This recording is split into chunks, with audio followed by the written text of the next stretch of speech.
دوستو باربروسا ایک عظیم داستان ہے کہ جس میں ہمیں جاننے کو ملتا ہے کہ کیسے باربروسا کے تینوں بھائیوں نے کفار کے خلاف اپنا مشن کامیاب رکھا، اور جب عیسائیوں نے مسلمانوں پر وہ ظلم ڈھائے کہ تاریخ بھی شرما جاتی ہے، اور اس وقت مسلمانوں پر صرف 3 راستے بچے تھے: ترک وطن، ترک اسلام یا پھر ترک زندگی۔ تب ایسا کیا ہوا کہ مسلمانوں نے اسلام کو بھی بچایا اور اپنی زندگی بھی بچا لی؟ خیر الدین پاشا یعنی باربروسا نے کیسے اپنی ذہانت لڑائی، یہ سب جانیں گے آج کی اس ویڈیو میں۔ تو دوستو ویڈیو میں مزید آگے بڑھنے سے پہلے اگر ابھی تک آپ نے ماجد ٹی وی کو سبسکرائب نہیں کیا تو جلدی سے اس چینل کو سبسکرائب کر کے بیل آئیکن پریس کر دیں۔ دوستو اس ڈرامے نے تو شروع ہونے سے پہلے ہی اپنی کامیابی کے جھنڈے گاڑنا شروع کر دیے۔ پوری دنیا اب صرف اسی ایک ڈرامے کی طرف نظریں جمائے بیٹھی ہے۔ چلیے آپ کو اس ڈرامے کی تاریخ کے حوالے سے تھوڑی سی آگاہی فراہم کرتے ہیں کہ آخر یہ ڈرامہ کس پر مبنی ہے، تاکہ آپ کو ڈرامہ دیکھتے وقت کسی پریشانی کا سامنا نہ کرنا پڑے۔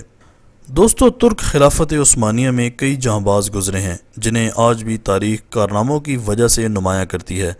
ایسا ہی ایک نام خیر الدین پاشا باربروسا کا بھی ہے۔ ناظرین اکرام، ہمارا المیہ یہ ہے کہ ہم آج اپنی شاندار تاریخ کو فراموش کر چکے ہیں۔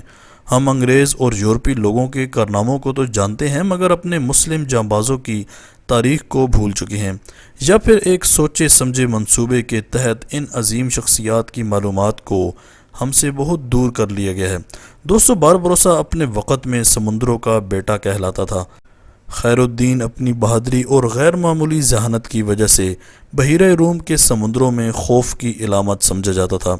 جب باربروسا نے افریقی سمندروں میں اپنی کامیابی کے جھنڈے گاڑے تو ترک سلطنت نے باقاعدہ طور پر ملک کی بحریہ کی کمان انہیں سونپ دی۔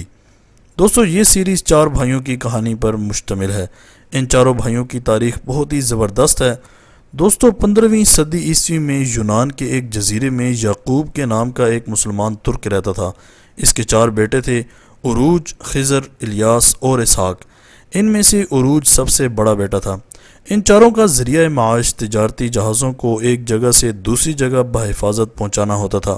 چونکہ سمندر کا راستہ ڈاکو اور لٹیروں کا گڑھ ہوتا تھا تو ان بھائیوں کی اکثر لٹیروں سے جھڑپیں بھی ہو جایا کرتیں۔ یہ بھائی سمندروں کے چھوٹے لٹیروں کا صفایا کرتے ہوئے تھوڑے سے ہی عرصے میں اتنے طاقتور بن گئے کہ یہ بحیرہ روم کے کئی جزیروں پر قابض ہو گئے۔ دوستو ان بھائیوں کی ایک عادت تھی کہ یہ صورتحال کے مطابق اپنے جہازوں پر اس ریاست کا جھنڈا لہراتے تھے جو یونان کے جزیروں پر سب سے طاقتور ہوتی تھی۔ دوستو ایک دن یونان کے ایک جزیرے رہوڈس کی فوج نے ان چاروں بھائیوں کے قافلے پر حملہ کر دیا۔ اس حملے میں خضر اور اسماعیل بھاگ گئے جبکہ اسحاق قتل ہوا اور عروج گرفتار ہو گیا۔ دوستو عروج تھوڑے سے ہی عرصے میں رہوڈس کی فوج سے بھاگ کر مصر پہنچ گیا۔ اس وقت مصر پر مملوک سلطنت تھی، یہاں کے باشندے بھی نسلاً ترک ہی تھے۔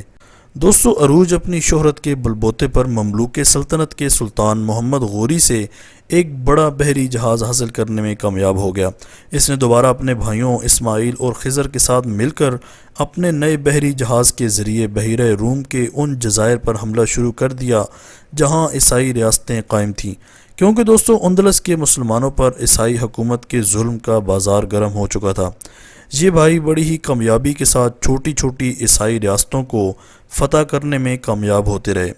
ناظرین اکرام، ان تینوں بھائیوں کو شہرت 1504 سے 1510 میں اس وقت ملی جب انہوں نے سقوط غرناطہ کے بعد مسلمان مہاجرین کو ہسپانیہ سے شمالی افریقہ بحفاظت پہنچایا تھا۔ دوستو سقوط غرناطہ تاریخ اسلام میں مسلمانوں پر ہونے والے ظلم کی وجہ سے بہت مشہور ہے، یعنی یہ تاریخ کا وہ سیاہ دن ہے جس دن اندلس کی سرزمین میں مسلمان حکومت کا خاتمہ ہو گیا تھا۔ وہ یورپ جہاں 800 سال تک مسلمانوں نے حکومت کی وہ اب ان سے چھن چکا تھا۔ مسلمانوں کے ساتھ اسپین میں انتہائی انسانیت سوز سلوک کیا گیا۔ سقوط کے 10 سال بعد مسلمانوں کے سامنے صرف 3 راستے بچے تھے: ترک وطن، ترک اسلام یا پھر موت کا راستہ۔ دوستو ان حالات میں شمالی افریقہ کا ساحل واحد سہارا تھا، لیکن درمیان میں سمندر ہونے کی وجہ سے یہ سہارا بھی ختم ہوتا ہوا نظر آ رہا تھا۔ لٹے پٹے اور بے گھر مسلمانوں کے لیے یہ سمندر عبور کرنا بہت مشکل تھا۔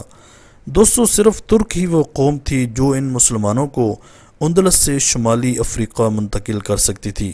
چنانچہ اس مسئلے کے حل کے لیے خیر الدین باربروسا نے اپنی خدمات پیش کر دیں۔ دوستو 1504 سے 1510 تک مسلسل مسلمانوں کو اندلس سے شمالی افریقہ تک بحفاظت پہنچانے کا فرض سر انجام دیا۔ اس عرصے میں 70,000 مسلمان ان کی کوششوں سے ہجرت کرنے میں کامیاب ہو گئے۔ اسلامی تاریخ کے مطابق یہ تینوں بھائیوں کا بہت بڑا کارنامہ تھا۔ دوستو ان کے چہرے پر سرخ داڑیاں تھیں۔ باربروسا کا مطلب ہے سرخ داڑھی۔ سرخ داڑھی کی نسبت کی وجہ سے یہ تینوں بھائی بابا عروج باربروسا، اسحاق باربروسا اور خضر باربروسا کے نام سے مشہور ہو گئے۔ دوستو 1516 میں عروج باربروسا بحیرہ روم کے ایک جزیرے پر قبضہ کر کے خلافت عثمانیہ کے سلطان سلیم دوم کی اطاعت شروع کر دیتے ہیں، یعنی وہ سلطنت عثمانیہ کے ماتحت آ گئے۔ دوستو بابا عروج بحیرہ روم کے ساحل پر موجود تمام علاقے کو فتح کرنا چاہتے تھے، لیکن 1518 میں ہسپانیہ نے صلیبی اتحاد قائم کر کے ان تینوں بھائیوں کو بہت بری طرح پسپا کر دیا۔ یہ اتنی خون ریزی کی جنگ تھی کہ اس اتحادی فوج سے جنگ کے دوران بابا عروج اور اسحاق شہید ہو گئے۔ ان کی شہادت کے بعد خضر باربروسا نے اپنے بھائیوں کے مشن کو جاری رکھا، اور خضر باربروسا اکیلا ہونے کے باوجود اپنی چھوٹی سی فوج کے ساتھ ایسا جہاد کرتے رہے کہ آپ نے 1518 سے لے کر 1530 تک عیسائی ریاستوں کی اینٹ سے اینٹ بجا کر رکھ دی۔ دوستو اسی طرح کی بے شمار فتوحات جو کہ باربروسا نے حاصل کی۔ ارطغرل الغازی یعنی اینگن التان کے فینز کو اس ڈرامے کا بے صبری سے انتظار ہے۔ کیا آپ کو بھی ہے؟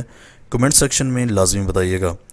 اسی طرح کی امیزنگ ویڈیوز کے لیے اس چینل کو سبسکرائب کر کے بیل آئیکن پریس کر دیں تاکہ ماجد ٹی وی کے آنے والی ہر نئی ویڈیو کی نوٹیفیکیشن آپ کو آسانی سے ملتی رہے۔